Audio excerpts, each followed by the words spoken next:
مرحبا أهل الكمال مرحبا أهل النوادي. Para ulama ahli tafsir menyimpulkan bahwa bersuci yang ada di dalam Al-Quran itu ada 6 macam. Ada 6 macam. Kalau kita sudah melakukan bersuci yang 5, maka otomatis yang ke-6 akan kita dapati. Tapi kalau yang 5 ini belum kita lakukan, maka yang ke-6 ini tidak mungkin kita capai. Dan kita sebenarnya harus meninggal dalam keadaan sudah suci dari 6 hal tersebut. Karena Allah Ta'ala sebutkan, ya ayyutuhan nafsul mutmainnah irji'i ila rabbiki radiyatan maradiyah fadkhuli fi ibadi wadkhuli jannati. Jiwa yang tenang yang bisa masuk ke dalam surga. Nah, jiwa ini tidak mungkin tenang kalau belum mencapai 6 kesucian tersebut. Maka ini hukumnya wajib. Wajib kita ketahui dan wajib kita amalkan. Yang pertama, di dalam Al-Quranul Karim Allah sebutkan bersuci dan diterjemahkan oleh Nabi Muhammad SAW di dalam hadis-hadis beliau, yaitu tazkiyatul aqli, mensucikan akal pikiran. Itu yang pertama. Kata akal dalam Al-Quran, baik redaksinya kata kerja ataupun kata benda, Allah Subhanahu wa Ta'ala menyebutkan sebanyak 49 kali. Kata akal di dalam Al-Quranul Karim secara keseluruhan Allah Subhanahu wa Ta'ala menyebutkan sebanyak 49 kali. Contoh di surat Al-Ankabut, Allah Ta'ala berfirman, tilkal amthal nadribuha linnas wa ma ya'qiluha illal alimun. Permisalan-permisalan itu kami buat bagi manusia, dan tidaklah mereka berfikir dengan akal mereka dari perumpamaan tersebut kecuali illal alimun, orang-orang yang berilmu. Ada satu kitab namanya At-Tawdih. Namanya At-Tawdih. Ini karya daripada Al-Imam Umar bin Ali ibnu Mulakkin. Al-Imam Umar bin Ali ibnu Mulakkin, salah satu guru daripada Ibnu Hajar Asqalani. Lahir tahun 723 Hijriah, meninggal tahun 804 Hijriah. Beliau punya kitab judulnya At-Tawdih, syarah daripada Sahih Al-Bukhari. Ada 36 jilid kitab tersebut. Ada 36 jilid. Beliau ceritakan dan riwayatkan bagaimana Nabi mendidik para sahabat dan ahlul baitnya sallallahu alaihi wasallam agar memperhatikan tazkiyatul akal, mensucikan akal. Ada riwayat menyebutkan putri Nabi bernama Ummu Kulthum. Ummu Kulthum ketika meninggal dunia selesai daripada Ghazwatul Badar sekitar tahun 2 Hijriah, selesai perang Badar, anaknya Nabi yang bernama Ummu Kulthum meninggal dunia. Dan Ummu Kulthum ini suaminya adalah Sayyidina Utsman bin Affan radhiyallahu taala anhu wa ardha. Ketika meninggal dunia, maka diuruslah jenazah beliau, dimandikan, dikafani, disolatkan. Kemudian ketika prosesi pemakaman dihadiri juga oleh suami beliau Sayyidina Utsman bin Affan, juga dihadiri oleh Nabi Muhammad sallallahu alaihi wasallam. Maka ketika ingin dimasukkan jenazah tersebut ke liang lahat, Nabi bersabda sallallahu alaihi wasallam, siapa di antara kalian yang tadi malam tidak berhubungan biologis dengan istrinya? Nabi katakan, yang tidak berhubungan biologis dengan istrinya tadi malam, silakan dia memasukkan jenazah putriku ke liang lahat. Tapi yang semalam sempat berhubungan biologis dengan istrinya, maka jangan memasukkan jenazah putri saya ke liang lahat. Ternyata Nabi mengatakan demikian. Mana di antara kalian yang semalam tidak berhubungan biologis dengan istrinya? Semuanya tidak ada yang angkat tangan. Artinya semalam semuanya sempat berhubungan biologis dengan istrinya. Termasuk Sayyidina Utsman bin Affan. Karena di zaman itu ada namanya hamba sahaya. Budak wanita itu di dalam hukum Islam bisa digauli. Nah, kata budak di sini jangan diartikan budak yang sama dengan orang-orang Eropa, tidak. Budak di dalam Islam berbeda dengan budak yang ada di dunia pada waktu itu, di Persia dan di Romawi. Karena ketika Islam hadir, perbudakan ini suatu yang legal, suatu yang biasa terjadi. Dan Islam sebenarnya coba menghilangkan perbudakan. Maka buktinya kalau ada kafarat selalu bilang merdekakan budak. Kalau memerdekakan budak pahalanya seperti ini, seperti ini, seperti ini. Itu tujuan Islam, ingin menghilangkan perbudakan. Jadi budak wanita itu hukumnya bisa digauli sama seperti istri. Karena ada akad. Kita menikah ada akad ijab qabul. Memiliki budak wanita ada akad jual beli. Sama. Dan tanggung jawabnya hampir sama. Dinafkahi budak tersebut, diberikan pakaian yang layak, tempat tinggal yang layak. Jadi perbudakan yang ada di masa Islam di zaman tersebut jauh berbeda yang ada di Eropa, jauh berbeda yang ada di Romawi, jauh berbeda yang ada di Persia. Nah, Imam Ibnu Mulakin menyebutkan bahwa Sayyidina Utsman bin Affan pun di malam hari sempat berhubungan biologis dengan budaknya. Hanya satu orang yang mengangkat tangan, yaitu Abu Tolha. Abu Tolha mengangkat tangan.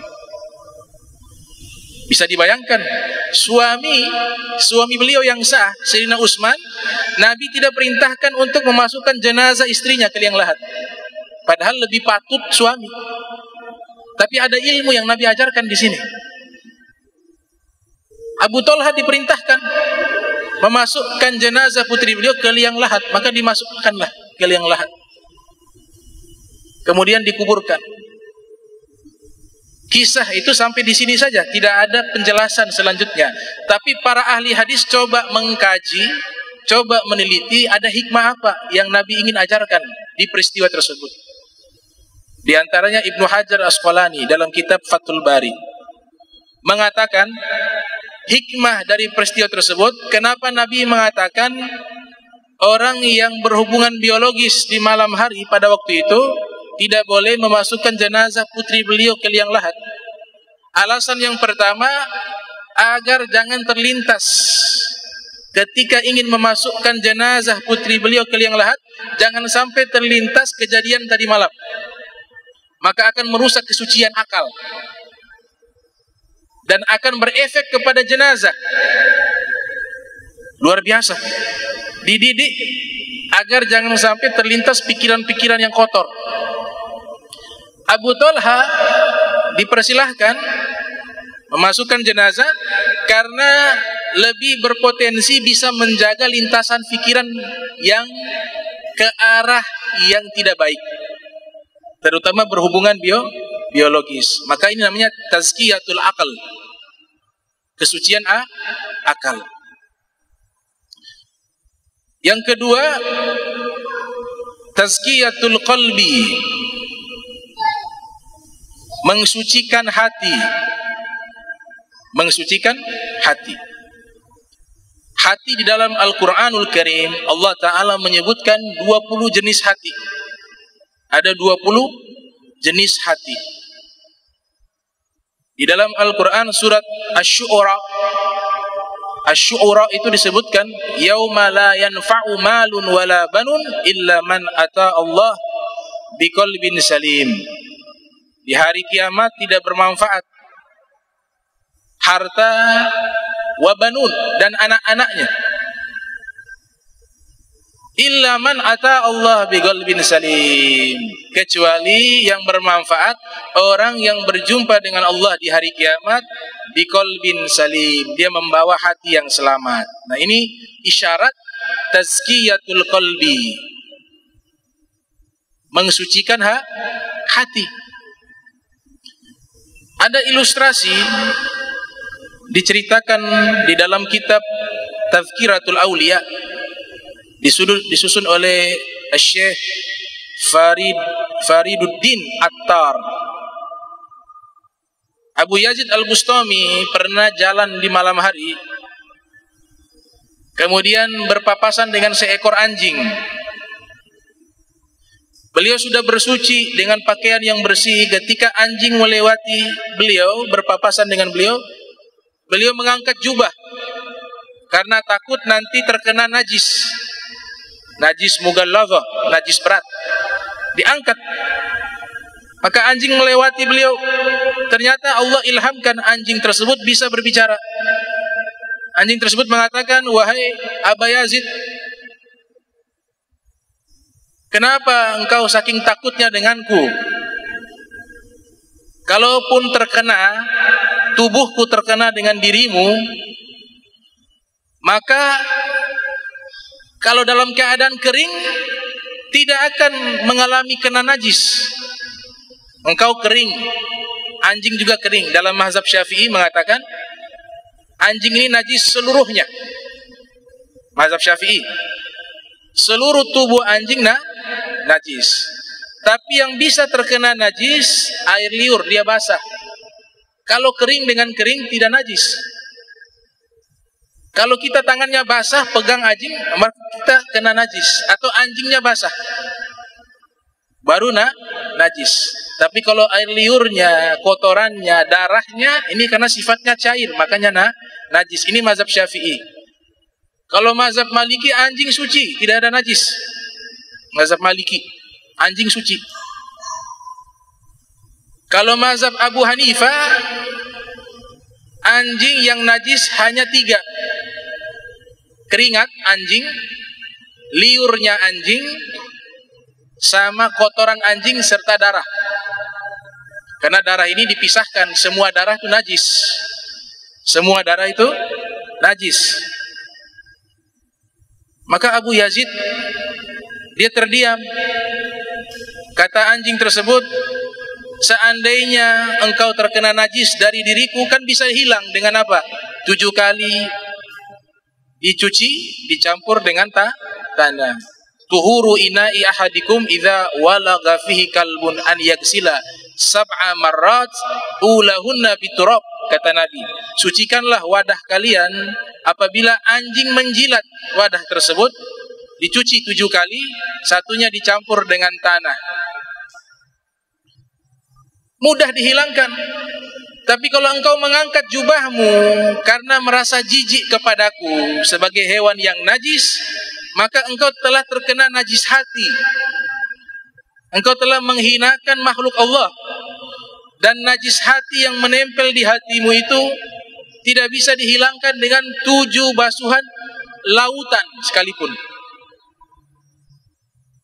Nah, kisah ini mengajarkan najis yang ada dalam hati itu jauh lebih berat daripada najis yang ada di fisik kita.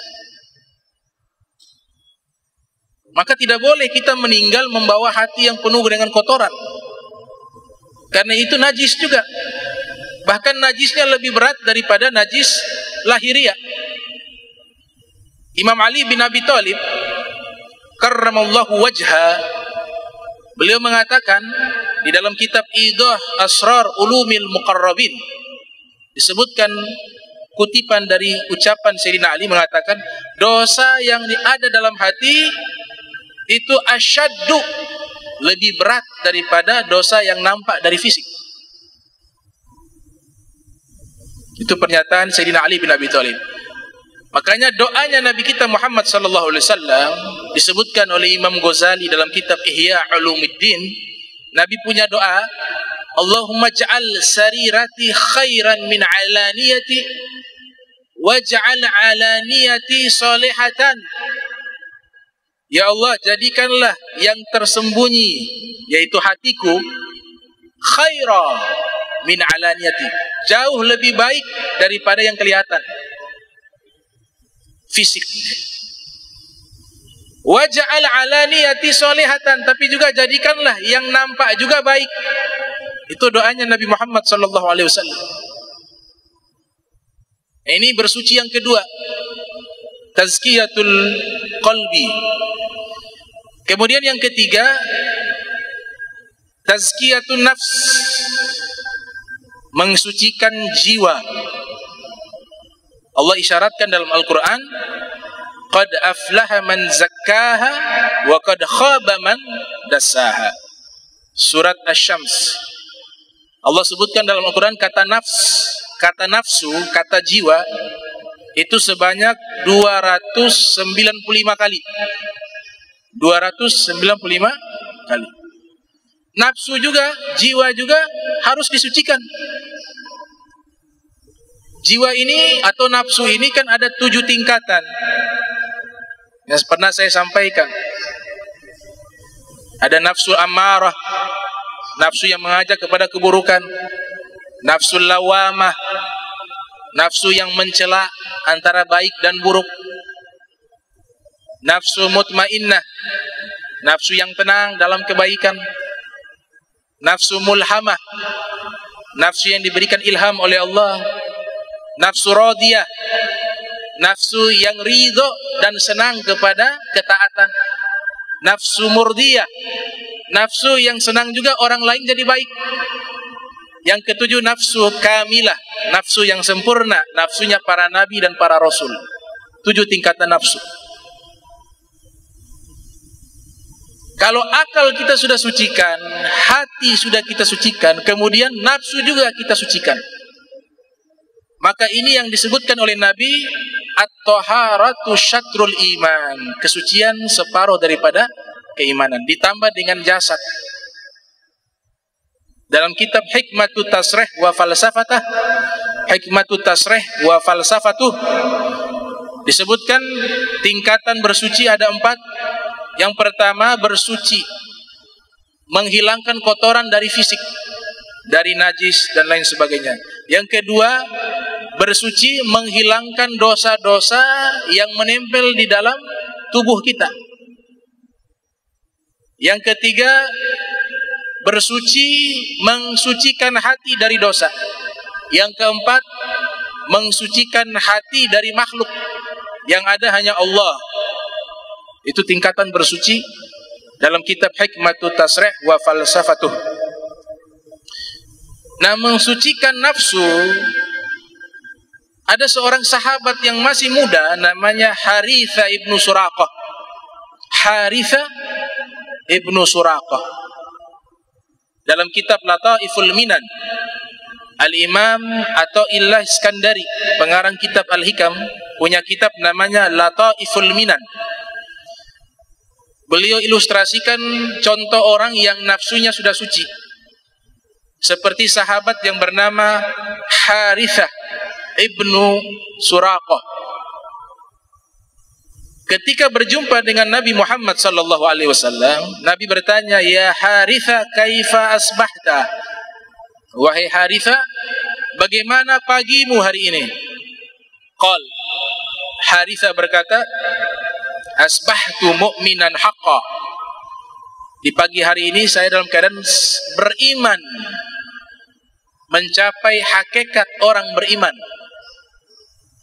Kemudian Nabi mengatakan, segala sesuatu punya bukti dan tanda. Apa buktinya engkau sudah mencapai hakikat keimanan? Maka Harithah menjelaskan, "Ya Rasulullah, dalam hati saya sudah luntur kecintaan terhadap dunia. Saya kalau sholat seakan-akan saya bisa melihat surga, seakan-akan saya bisa melihat neraka." Itu pernyataan Harithah di hadapan Nabi Muhammad SAW. Maka Nabi mengatakan, "Falzam, ya, Jalan tersebut teruskan. Arafta ya Haritha, falzam. Engkau sudah ma'rifat wahai Haritha, falzam. Jalankan terus amaliyahmu, ibadahmu. Hatimu yang seperti itu jaga terus. Akalmu yang sudah seperti itu jaga terus. Nafsumu yang sudah bersih jaga terus. Nah, ini contoh. Haritha adalah seorang pemuda yang sudah suci akalnya, sudah suci hatinya, sudah suci jiwanya. Ya, sudah 3. Yang keempat, tazkiyatul mal, mensucikan harta. Akal sudah suci, hati sudah suci, jiwa sudah suci, tapi hartanya haram. Maka itu akan merusak kesucian akal, hati, jiwa, jasad. Dalam Al-Quran Allah jelaskan ada yang namanya mensucikan harta. Kata harta dalam Al-Quran Allah sebutkan sebanyak 15 kali. Mal, malun, jamaknya amwal. Innama amwalukum wa auladukum fitnah. Harta kalian, anak-anak kalian fitnah. Nabi SAW bersabda, likulli ummat fitnatun wa fitnatu ummati hubbul mal. Setiap umat punya ujian, dan ujian umatku adalah cinta harta, kata Nabi SAW. Hadis diriwayatkan oleh Imam Ahmad bin Hanbal dalam musnadnya. Ibnu Arabi mengatakan harta ini diambil dari kata bengkok. Harta diambil dari kata bengkok. Mala yamilu maila, artinya bengkok, miring. Malun diambil dari kata bengkok. Mala yamilu maila. Secara filosofi artinya kalau dalam hati kita cinta kepada harta, maka secara otomatis agama kita tidak akan pernah lurus. Sampai kita meninggal tetap bengkok. Makanya ada namanya ulama su. Ada ulama jahat, ada ulama yang betul. Ini pernyataan Ibnu Arabi. Nabi Isa mengatakan, la yastaqimu hubbullah wa hubbud dunya fi qalbi mu'minin kama la yastaqimu ma wan nar fi ina'in wahid. Tidak mungkin cinta kepada Allah dan cinta kepada dunia, yaitu maknanya harta dunia, bisa menyatu dalam satu hati orang beriman. Tidak mungkin, kata Nabi Isa. Sebagaimana tidak mungkin air dan api menyatu dalam satu wadah. Oleh sebab itu harta juga harus disucikan. Di surat At-Taubah Allah Ta'ala berfirman, khudh min amwalihim sadaqah tutahhiruhum wa tuzakkihim biha. Ambillah sebagian harta mereka sebagai bentuk zakat. Para fuqaha mengatakan zakat. Kata sedekah di ayat tersebut maknanya zakat. Tutahhiruhum, agar engkau sucikan mereka. Lihat, ambil harta agar suci. Karena harta ada yang kotor. Yang halal pun ada kontaminasi yang kotor di dalamnya, apalagi yang haram. Yang halal ada bekas-bekas yang kotor di dalamnya, ada kontaminasi yang haram di dalamnya, makanya dikeluarkan zakat. Karena zakat itu kotoran, kata Nabi. Innamas sadaqah ausakh. Zakat, sedekah, ausakh adalah kotoran, kata Rasulullah SAW. La tahillu li Muhammad wa la li ali Muhammad. Oleh sebab itu tidak halal bagi Nabi Muhammad dan juga keluarga Nabi Muhammad sallallahu alaihi wasallam. Makanya Ahlul Bait itu haram. Memang nanti ada dua pendapat. Tapi kalau hadis yang Nabi nyatakan, sedekah, zakat haram bagi Nabi Muhammad dan juga haram bagi keluarga Nabi Muhammad. La tahillu artinya tidak halal, berarti haram. Tapi karena perjalanan waktu, ada kumpulan hadis-hadis yang lainnya, ada kumpulan-kumpulan ayat yang lainnya diteliti oleh para ulama, maka terjadi perbedaan dalam masalah tersebut. Nah, ini pembahasannya dalam kitab fikih. Jadi harta disucikan. Itu ada kisah ya, orang yang hartanya suci itu dikisahkan, ada satu orang namanya Tha'labah. Ibnu Hajar ceritakan dalam kitab Al-Isabah. Tha'labah ini fakir miskin. Pakaian hanya satu saja. Sehingga kalau sholat bergantian dengan keluarganya, itu mengganti pakaian untuk sholat. Akhirnya minta kepada Nabi agar doakan Tha'labah menjadi kaya. Singkat cerita, Nabi doakan agar menjadi kaya. Ternyata dia mengembala kambing, itu kambingnya beranak pinang dengan jumlah yang sangat banyak, sehingga menjadi orang yang paling kaya di kota Madinah. Ketika sudah menjadi kaya raya, maka tidak pernah lagi muncul dalam masjid, tidak pernah sholat lagi. Sehingga Nabi Muhammad SAW bertanya tentang kabar Tha'labah. Mereka katakan dia sudah sibuk dengan ternaknya ya Rasulullah. Nabi perintahkan kalau begitu ambil zakat ternak. Ketika diambil zakat kepada Tha'labah menolak. Itu bukan zakat, itu pajak, saya tidak kasih. Sudah lupa. Ketika dia susah, ahli ibadah. Ketika dia kaya, dia tinggalkan seluruh kewajibannya kepada Allah Ta'ala. Fudail bin Iyad mengatakan, orang yang terkena musibah itu bukan orang yang usahanya bangkrut, hidupnya miskin, susah. Itu bukan musibah. Tapi orang yang terkena musibah paling besar di dunia adalah orang yang Allah haramkan dia sujud kepada Allah. Itu musibah paling besar. Walaupun dia kaya raya, dia sukses dari sisi ekonomi, tapi berat. Ini jidat dia letakkan di atas tanah untuk sujud kepada Allah, untuk sholat. Itu berat. Kata Fudail bin Iyad, ini musibah yang paling besar yang Allah berikan kepada seseorang di dunia. Tapi kalau hidupnya cukup, pas-pasan, tapi makan juga pas, minum juga cukup, tapi ibadah tidak terganggu dan mudah melakukan kebaikan, maka dia harus syukuri itu. Artinya itu bukan musibah, itu masalah duniawi bukan musibah selama dia taat kepada Allah. Tapi sebaliknya, berbuat baik susah, sholat susah, hadir pengajian susah, membaca Al-Quran susah, itu musibah yang paling besar. Jadi bukan Al-Quran tidak dibaca olehnya, bukan. Tapi Al-Quran yang tidak mau dirinya dibaca oleh orang tersebut. Bukan kita tidak mau sholat kepada Allah, tapi Allah benci kepada orang tersebut sehingga Allah melarang dia sujud kepada Allah. Terbalik. Oleh sebab itu ini musibah, kata Fudail bin Iyad rahimahumullah. Kemudian yang kelima, bersuci yang kelima adalah tazkiyatul jasad, mensucikan tubuh kita dari najis, dari kotoran. Namanya tazkiyatul jasad. Kata jasad dalam Al-Quran Allah sebutkan 4 kali. Ma yuridullah liyaj'ala alaikum min haraj, walakin yuridullah liyutahhirakum wa liyutimma ni'matahu alaikum la'allakum tashkurun.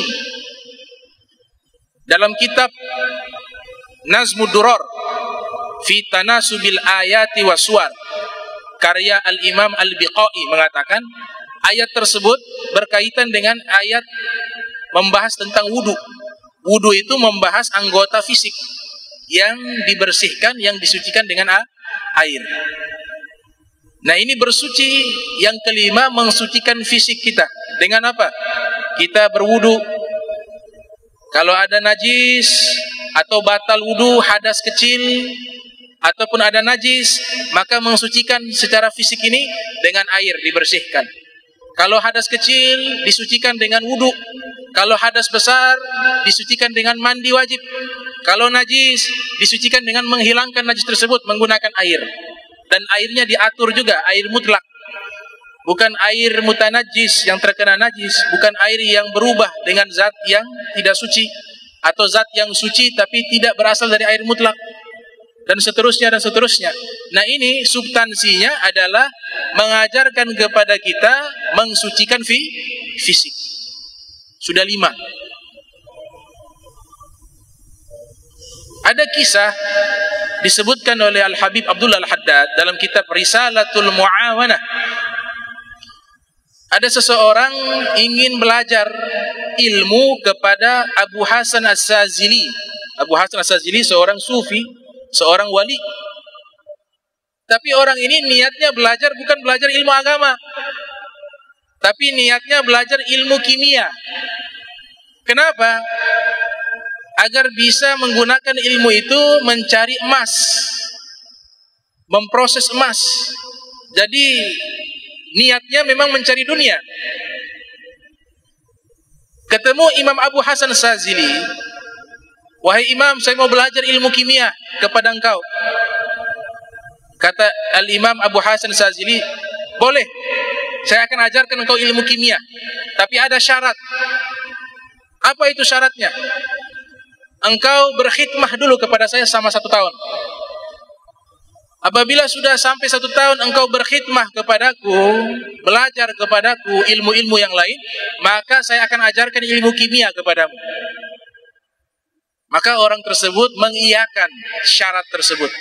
Akhirnya belajar kepada Al-Imam Abu Hasan Sazili selama 1 tahun, tapi tidak mengajarkan ilmu kimia.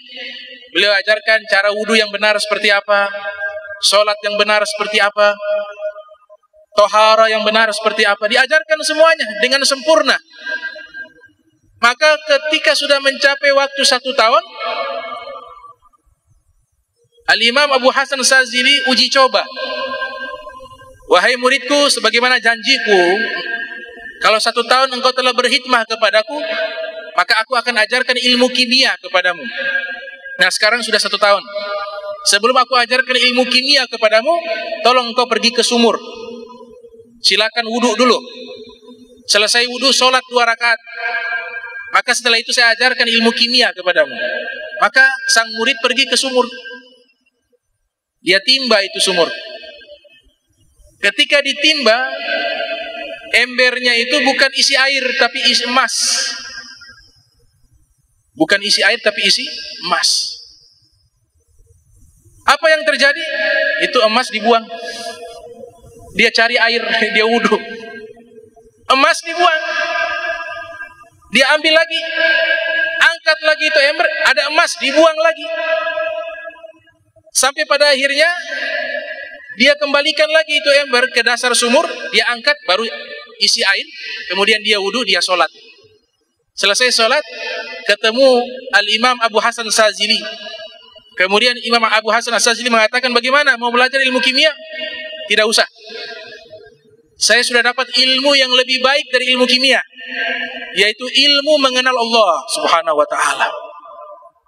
Nah, ini suci fisiknya, suci akalnya, suci hatinya, suci nafsunya, suci hartanya.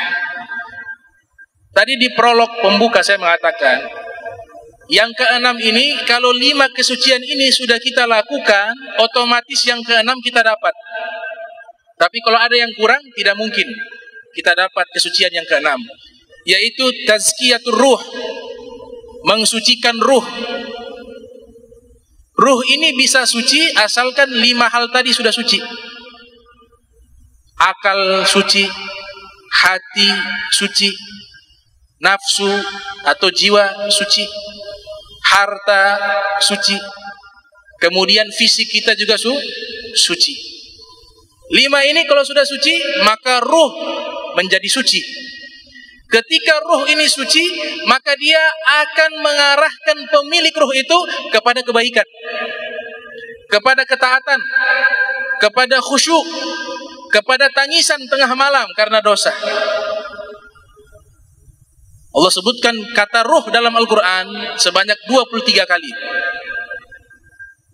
Tilkar rusul faddalna ba'dahum ala ba'din minhum man kallama Allah wa rafa'a ba'dahum darajat wa ataina Isa ibn Maryam al-bayyinat wa ayyadnahu biruhil kudus. Mereka itu para rasul. Kami angkat sebagian dari mereka lebih utama dari yang lainnya. Di antara mereka ada yang bisa berdialog dengan Allah. Dan sebagian dari mereka kami angkat derajat, beberapa derajat.